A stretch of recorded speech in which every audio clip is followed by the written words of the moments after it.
Marilah kita berdoa. Ya Allah, dalam diri Yesus Kristus Putramu, Engkau telah menaruh sabda cinta kasih-Mu. Kami mohon, buatlah sabdamu itu berkembang subur dalam diri kami, agar kami semakin menyerupai Putramu dalam cinta kasih yang tulus kepada sesama kami. Sebab Dialah Tuhan pengantara kami, yang bersama dengan Diko dalam persatuan Roh Kudus, hidup dan berkuasa Allah sepanjang segala masa.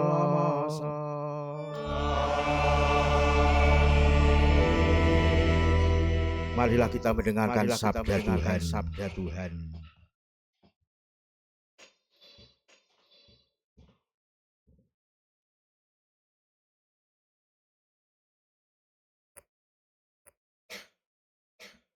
Bacaan dari kitab Putra Sirap. Kalau ayakan digoyang-goyangkan, maka sampahlah yang tinggal. Demikian pula keburukan manusia tinggal dalam bicaranya. Perapian menguji periuk melanggar pujanan. Tetapi ujian terhadap manusia terletak dalam bicaranya. Nilai ladang ditampakkan oleh buah pohon yang tumbuh di situ. Demikian pula bicara orang menyatakan isi hatinya.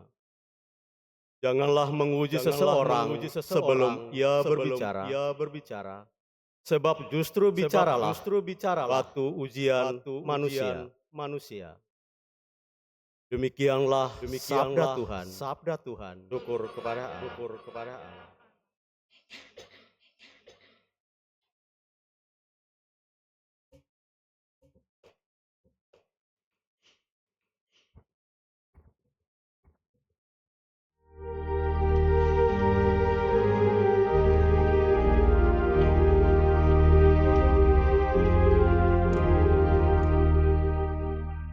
Aku hendak memuji nama-Mu, ya Tuhan, selama-lamanya.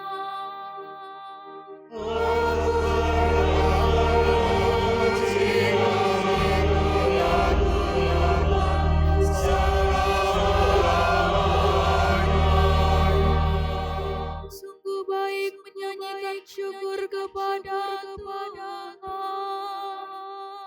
dan menyanyikan mazmur bagi nama-Mu yang maha tinggi,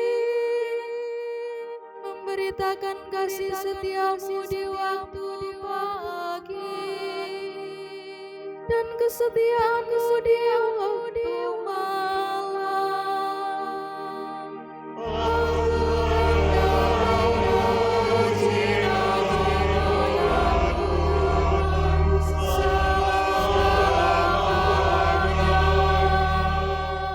Orang benar akan bertunas seperti pohon kurma, akan tumbuh subur seperti pohon aras di Libanon. Mereka yang ditanam di bait Tuhan akan bertunas di pelataran Allah kita.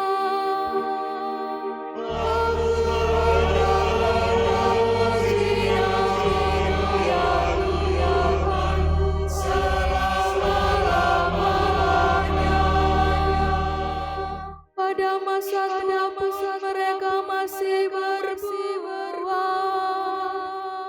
menjadi gemuk dan segar, untuk memberitakan bahwa Tuhan itu benar, bahwa Ia gunung batuku dan tidak ada kecurangan padanya.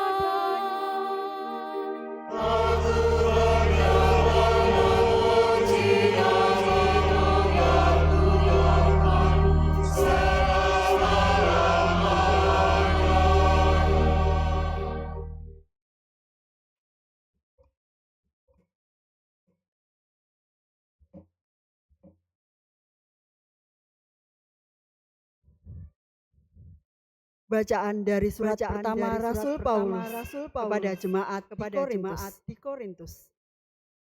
Saudara-saudara, sesudah hal-hal yang dapat binasa mengenakan yang tidak dapat binasa, dan yang dapat mati mengenakan yang tidak dapat mati, maka genaplah firman Tuhan. Maut telah ditelan dalam kemenangan. Hai maut, di manakah kemenanganmu? Hai maut, di manakah sengatmu? Sengat maut adalah dosa, dan kuasa dosa ialah hukum Taurat. Tetapi syukur kepada Allah yang telah memberi kita kemenangan berkat Yesus Kristus Tuhan kita. Karena itu, saudara-saudaraku yang terkasih, berdirilah teguh, jangan goyah, dan giatlah selalu dalam pekerjaan Tuhan. Sebab kamu tahu bahwa dalam persekutuan dengan Tuhan, jerih payahmu tidak sia-sia. Demikianlah sabda Tuhan.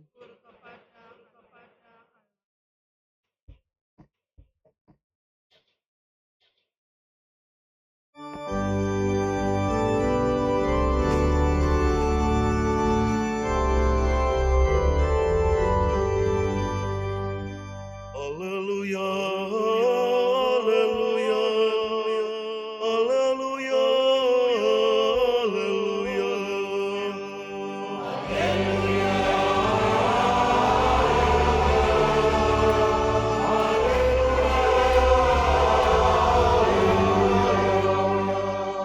Kamu bercahaya seperti bintang-bintang, bila kamu berpegang pada firman kehidupan.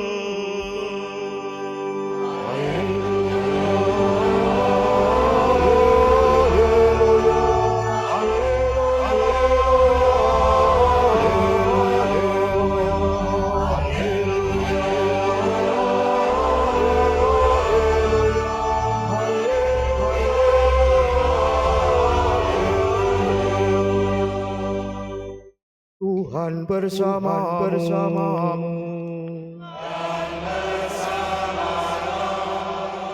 Inilah Injil suci menurut Lukas.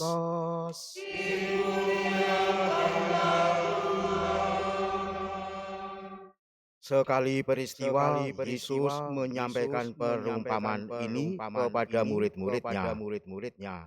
Dapatkah seorang buta menuntun orang buta? Bukankah keduanya akan jatuh ke dalam lubang?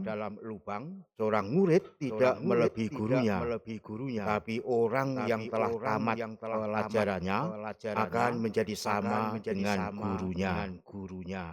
Mengapa engkau melihat serpian kayu di dalam mata saudaramu, sedangkan balok di dalam matamu sendiri tidak engkau ketahui? Bagaimana mungkin engkau berkata kepada saudaramu, saudara, biarkan aku mengeluarkan serpian kayu yang ada di dalam matamu, padahal balok yang di dalam matamu tidak engkau lihat. Hai orang munafik, keluarkanlah dahulu balok dari matamu, maka engkau akan melihat dengan jelas untuk mengeluarkan serpian kayu itu dari mata saudaramu.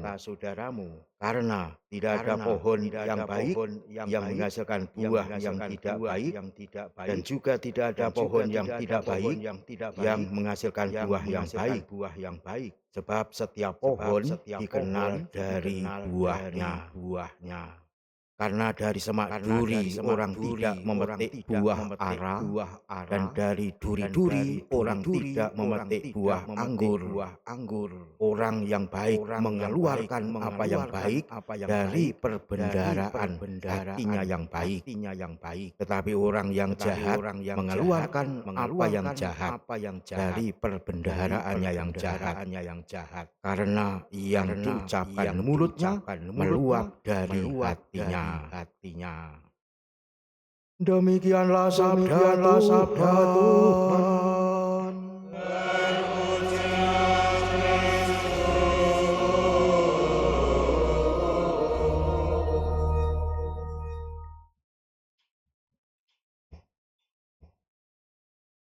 Saudara-saudari yang dikasih Tuhan, hari ini dibacakan surat Gembala Prapaskah tahun 2025 yang berlaku bagi umat Katolik Keuskupan Surabaya. Pertobatan yang meluap dari hati dengan Lukas bab 6 ayat 45. Saudara-saudari umat Allah yang terkasih, Rabu-Abu sebagai awal masa Prapaskah akan kita laksanakan pada tanggal 5 Maret tahun 2025 ini. Masa Prapaskah merupakan masa khusus yang setiap tahun dengan tekun datang kepada kita. Maka masa Prapaskah menjadi sebuah kesempatan istimewa untuk menyadari diri sebagai murid-murid Kristus, membaharui semangat dan menyiapkan diri merayakan Pekan Suci. Kita semua diajak mengikuti Yesus memasuki hari-hari terakhir hidupnya di dunia. Yesus wafat karena memberikan diri demi kasih-Nya yang begitu besar kepada dunia dan menang atas sengat maut melalui kebangkitannya. Seperti yang diwartakan oleh Santo Paulus pada hari ini. Maut telah ditelan dalam kemenangan. Sengat maut adalah dosa. Dengan demikian Tuhan Yesus telah merintis jalan kemenangan bagi kita semua atas dosa yang membawa maut. Kemenangan dari hasil persatuan cinta dan iman selalu melahirkan pengharapan dan selalu melampaui keputusasaan.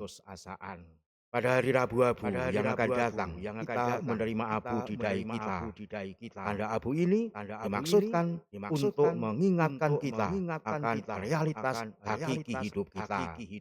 Kita adalah debu tanah yang fana, dan hidup kita berlalu seperti hembusan nafas.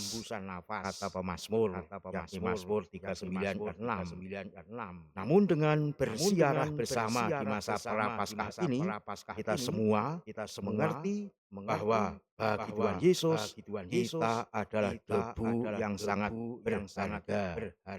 Tidak dibiarkannya kita sebagai debu yang lenyap dihembus angin dosa.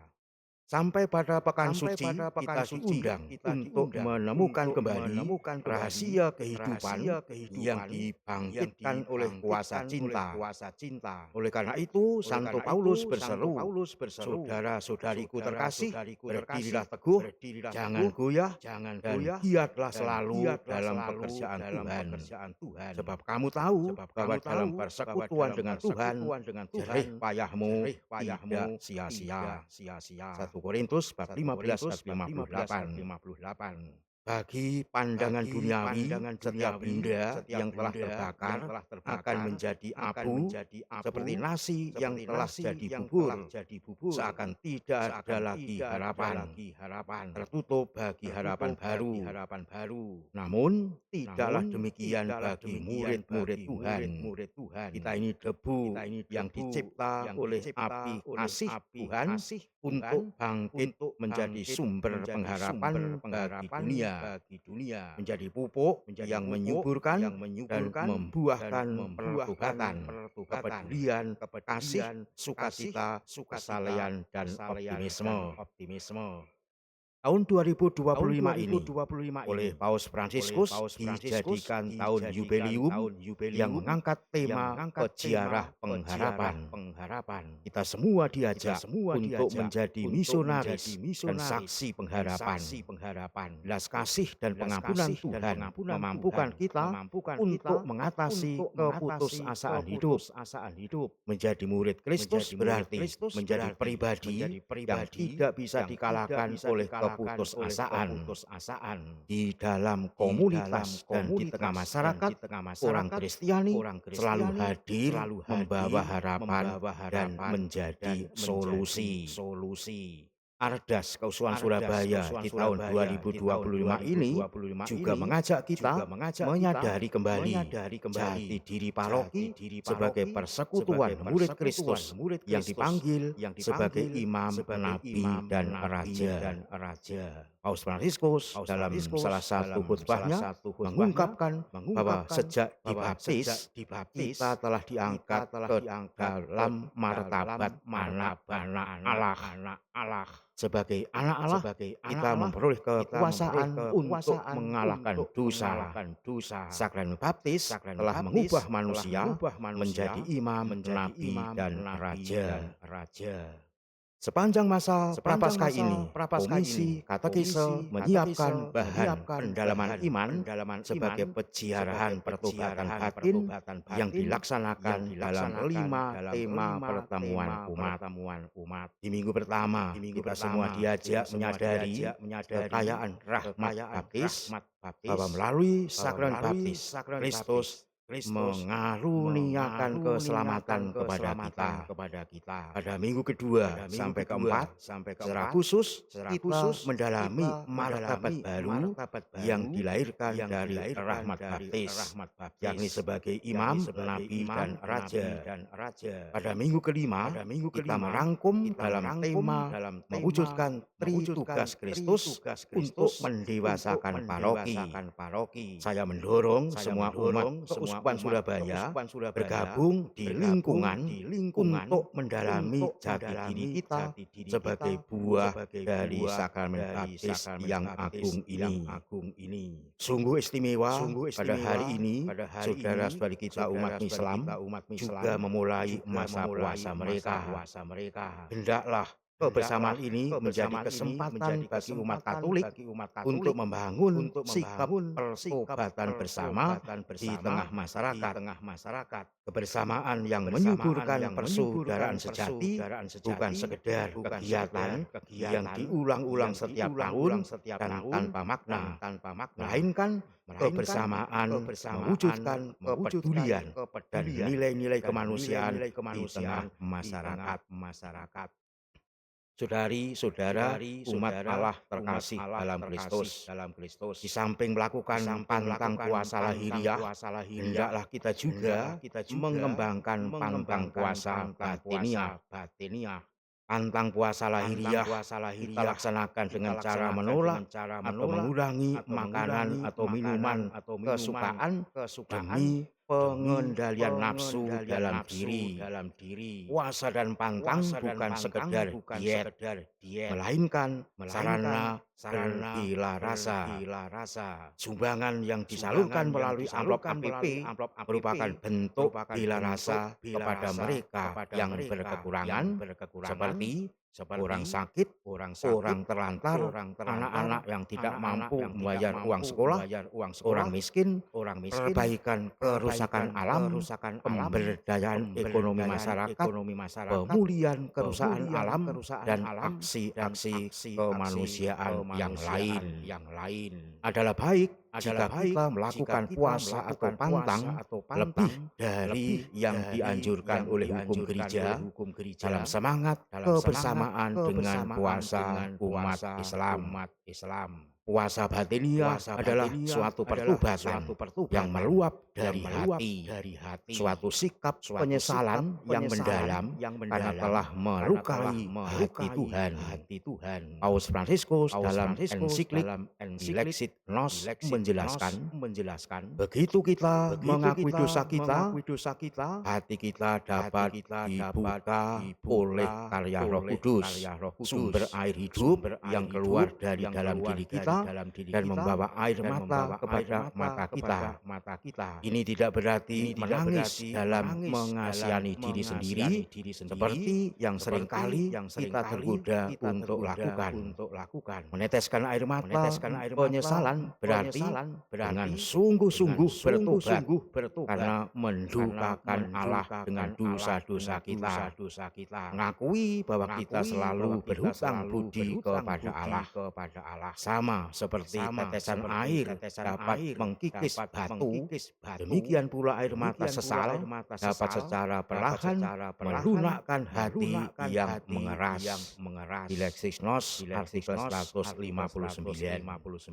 Puasa batiniah dilakukan dengan belajar terus-menerus mengikis segala bentuk egoisme, keserakahan, kesombongan, apatisme, dan kekerasan hati untuk semakin mencintai dan menyediakan diri menjadi saksi kasih Tuhan. Hati yang telah dikuasai oleh kasih dan pengampunan menjadi hati baru dan hati yang penuh roh kasih Allah. Hati semacam ini akan melahirkan sikap rendah hati, penuh belas kasih dan peduli terhadap sesama.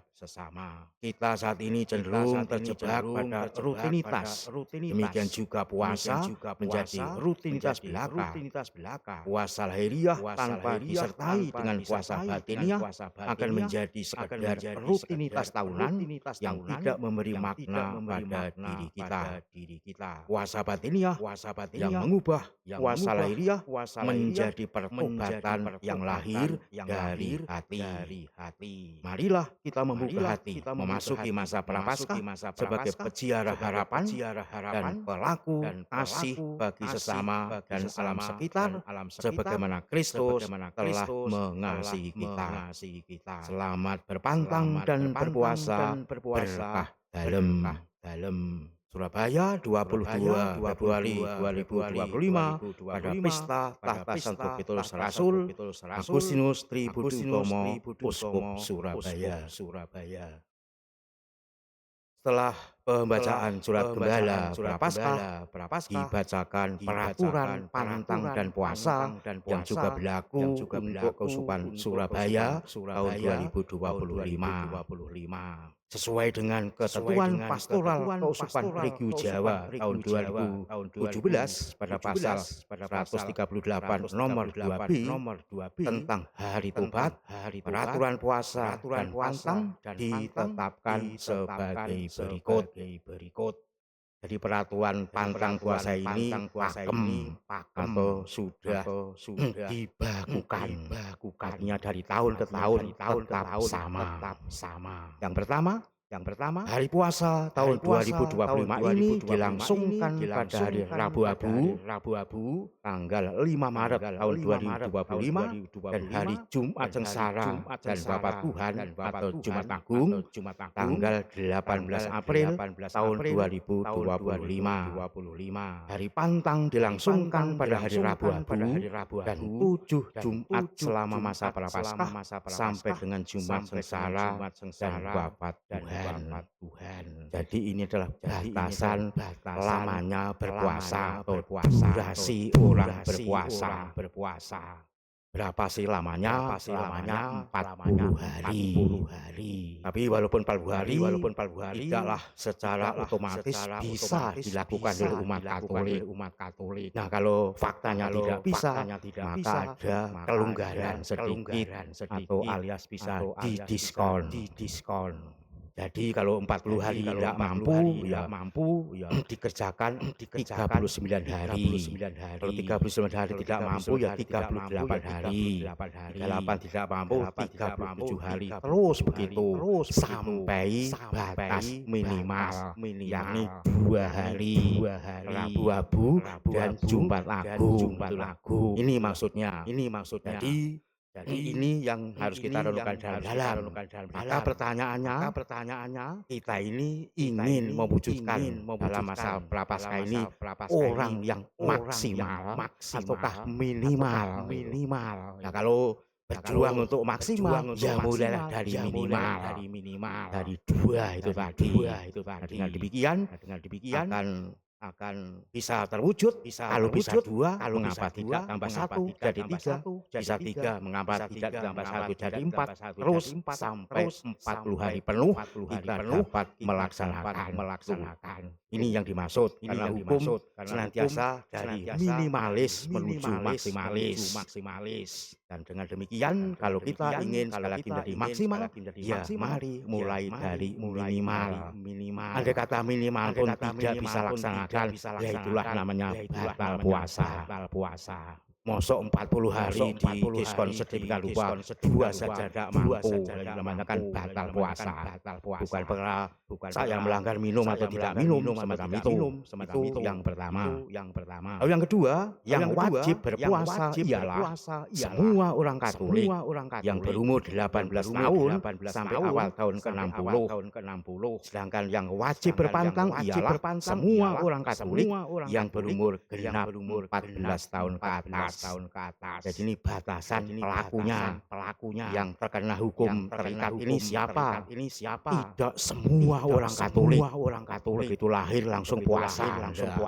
Jadi ada batasannya. Puasanya kalau sudah menginjak umur 18 sampai tahun 60 atau awal tahun ke-60 itu yang wajib. Lalu yang berumur 14 tahun ke atas itu wajib pantang.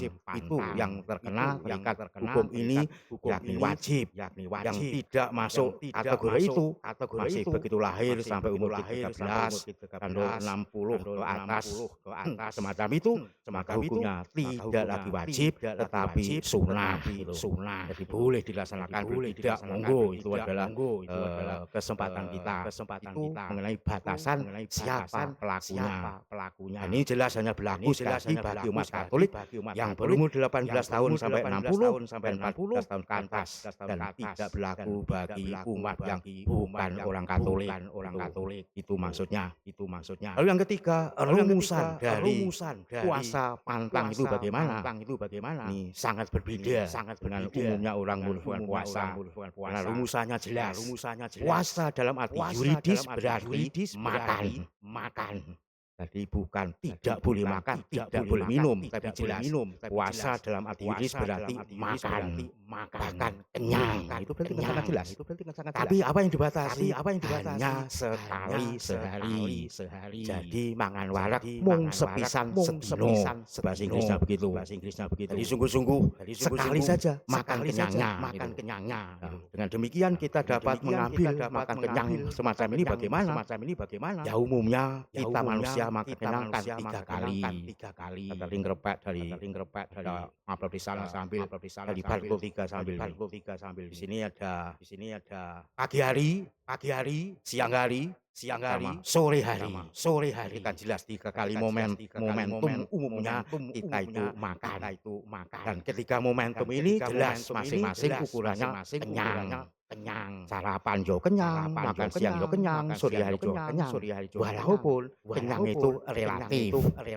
Karena ada orang makan kenyang 1 piring nasi kenyang ada. Tapi ada juga orang yang makan nasi 3 piring nambah juga ada. Jadi dengan demikian kenyang itu sangat relatif. Tapi jelas orang punya ukuran itu. Andai kata secara global saja diandaikan, diuangkan ungkapan kenyang itu, ya tinggal menghitung saja. Sarapan pagi 25.000, makan siang 25.000, sore malam 25.000. Jadi sehari makan kenyang itu harganya 75.000. Sangat jelas. Yang diambil kenyang satu. Ya monggo, apakah pagi hari, apakah sore hari, apakah sekali, monggo. Terserah. Andai kata saya ngambil yang sore hari 25.000, inilah makan kenyang saya sehari. Kan masih ada 25 sama 50.000. Nah ini kemana? 25.000 inilah masuk amplop ini. Dimaksudkan begitu. Dengan demikian sehari hari 25.000 saya samakan, yang 50.000 jadi hasil puasa. Yang jelas masuk amplop sini. Nah dengan demikian kalau batasan puasa tadi 40 hari, ya tinggal menghitung saja. Hari pertama 50.000, pada hari ke-40 menjadi 2 juta. Itulah yang menjadi hasil yang sangat jelas. 2 juta itu ditaruh pada akhir puasa, monggo. Tapi hati-hatilah. Karena kalau di akhir baru diberikan 2 juta, orang akan tergoda. Orang Jawa mengatakan menghindong lali, menghindong mele. Nah ketika terjadi 2 juta. Wih, gede. Biasanya ndak segitu. Diskon saja. Berapa? Setengahnya 1 juta. Ya sudah, bagus. Tapi masih terperanjak. Masih besar. 1 juta. Diskon lagi separuh 500. Semoga terus. Masih terpecut, akhirnya terakhir cukup 5.000. Itu terakhir udah. Itu eling. Kalau nggak eling, alhamdulillah. Akhir pekan atau kapan lah, mungkin lain kali. Nah itulah hitung kalinya kan di situ. Itu maksudnya. Maka ibu bapak dari masing-masing amplop itu berjumlah entah berapa, ada yang 7, ada yang 5 macam-macam. Ya itu maksudnya per minggu kita masukkan Tuan situ. Jadi Rabu-Abu sampai minggu pertama berapakah 1 amplop persembah kepada Tuhan. Tidak usah dilibatkan ketua lingkungan, ditarik nanti. Saya mau persembahkan kok. Itu masukkan begitu. Nah dengan demikian, kalau disiplin semacam itu, maka amplop yang kita terima akan berikan bisa masuk, dan tiba-tiba sudah pada akhirnya semua terkumpul. Itu maksudnya. Maka kalau 5 amplop atau 7 amplop diserahkan kepada ibu bapak pada awal masa prapaskah, ya jangan semua dimasukkan, bilang bukan puasa itu. Jadi harus bertahap. Nah, 2 bertahap, 1 persatu dimasukkan. Andai kata lupa 1, masih ada 2. Lupa 2 masih ada 3. Kalau 5 atau 7 lupa semua. Cek kebangetan dengan itu. Demikian maksudnya secara disiplin seperti itu. Demikian juga dalam hal berpantang. Rumusan pantang memang negatif, tidak boleh makan daging atau merokok atau yang lain dalam arti yang disukai. Artinya mau mengatakan bahwa apa yang sejatinya saya konsumsi dalam sehari, yang benar-benar kubutuhkan setiap saat, tidak saya pakai, tapi saya persembahkan kepada Tuhan. Itu maksud demikian. Maka kalau hukumnya jelas, tidak boleh makan daging atau tidak boleh merokok seumur-umur ibu bapak tidak pernah makan daging karena vegetarian atau tidak merokok, ya jangan pantang rokok dan pantang daging. Itu namanya kurang pas. Sehari-harian tidak kok. Yang pas apa? Berpantanglah. Yang sengaja setiap hari antara lain pulsa. Nah, nggak ada tuh hukum pantang pulsa, nggak ada. Tapi setiap hari kan dibutuhkan, itu masalahnya. Maka itulah yang diambil dalam pantang. Nah itu jelas. Yang kita tidak ambil tersebut kita kumpulkan dalam amplop ini, sembahkan kepada Tuhan. Itu maksudnya demikian. Demikian juga dalam masa prapaskah. Gereja itu kadang-kadang hanya dihias dengan daun, biasanya pakai bunga-bunga semacam itu.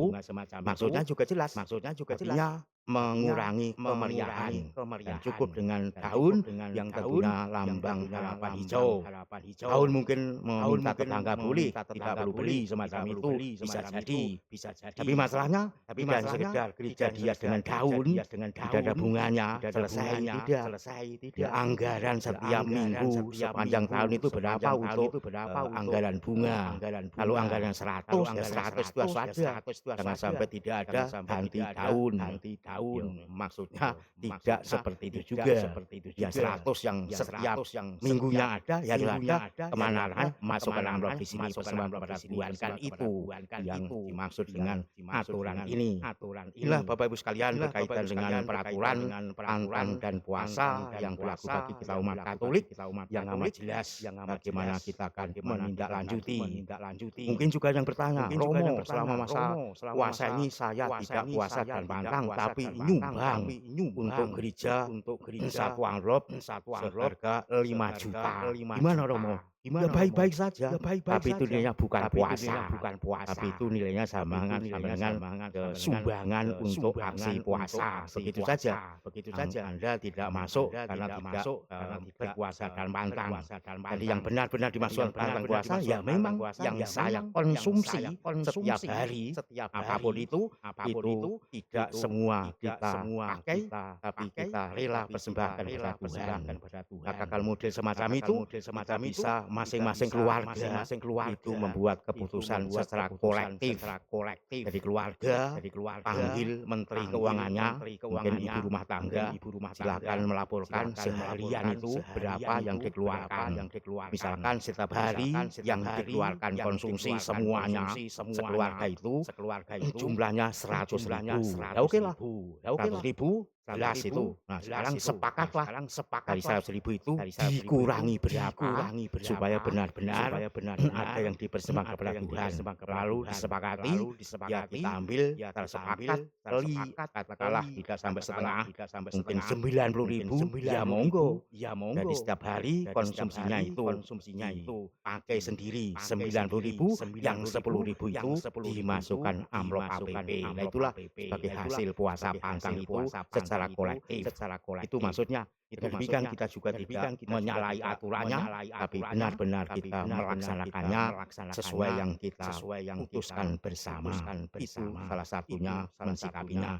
Semoga kita dapat semakin gamblang untuk memahami makna puasa pantang bagi kita. Yang lainnya anjurannya sama seperti tahun-tahun yang kita telah lalui. Yang pada intinya pada tahun ini hasil pengumpulan selama masa prapaskah amplop APP itu harus diserahkan ke panitia aksi puasa pembangunan Surabaya paling lambat tanggal 15 Mei tahun 2025. Salam dan doa saya Agustinus Tribudi Utomo, Uskup Surabaya. Demikian Ibu Bapak mengenai surat gembala dan sekaligus aturan pantang dan puasa yang akan berlaku bagi umat Katolik keuskupan Surabaya.